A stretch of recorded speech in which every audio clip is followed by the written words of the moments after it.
আসসালামু আলাইকুম। আশা করি সকলে ভালো আছেন। আলহামদুলিল্লাহ আমিও ভালো আছি। তো আসলে বর্ষার দিনত আমরা একটা গাইডারের কাজ করতেছি।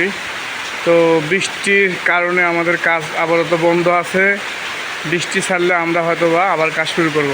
তো আসলে বর্ষার দিনত কাজ করা খুবই টাফ ব্যাপার, এবং বর্ষার দিনের কাজ করার চেয়ে না করাটাই সবচেয়ে ভালো হবে আমি মনে করি। তো আসলে কি বলি আপনাদেরকে আমি, তো এখানে আমরা একটা বাড়ির কাজ করছি আজ থেকে প্রায় 1 বছর আগে। তো বাড়িটা এখনও মোটামুটি কমপ্লিট হয়নি কে, তবে প্লাস্টার গাঁথনি ফ্লো ঢালাই সব কিছু কমপ্লিট হয়ে গেছে গা।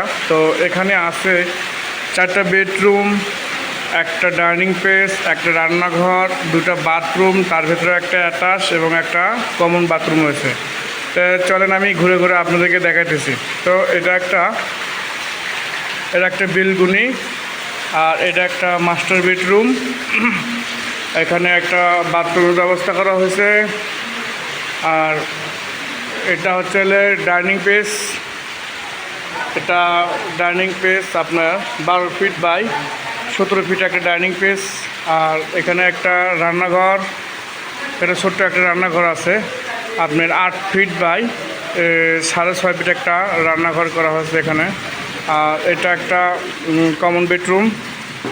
এটা একটা বেডরুম দেখতে পাচ্ছেন, এটা একটা কমন বেডরুম। আর এটা একটা কমন বাথরুম ব্যবস্থা করা হয়েছে 8 ফিট বাই 5 ফিট। অন্ধকারের মধ্যে হয়তো দেখাতে পারতেছি না। আর এটা একটা কমন বেডরুম। এই যে আমার বড় ভাইরা সবাই বসে আছে এখানে। এটা হেড মিস্ত্রি, ওটা উপ ঠিকাদার, এটা হচ্ছে চিফ ইঞ্জিনিয়ার।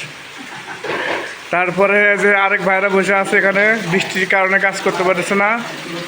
এই যে এদের নঙ্গি পাড়া দেখেছেন না, ওটা হলো কাজের ওস্তাদ গুরু।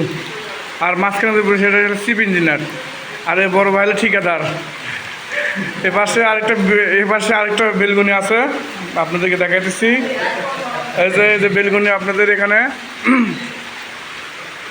তবে সব কিছু মিলে বাড়ি টোটাল 1600 স্কোয়ার ফিট। এখানে 4টা বেডরুম, একটা কিচেন এবং একটা ডাইনিং স্পেস এবং 2টা বাথরুমের ভেতরে একটা অ্যাটাচ এবং একটা কমন বাথরুম আছে। তো এখানে সিঁড়ি দেখতে পাচ্ছেন, এখানে ছাদে যাওয়া যাবে।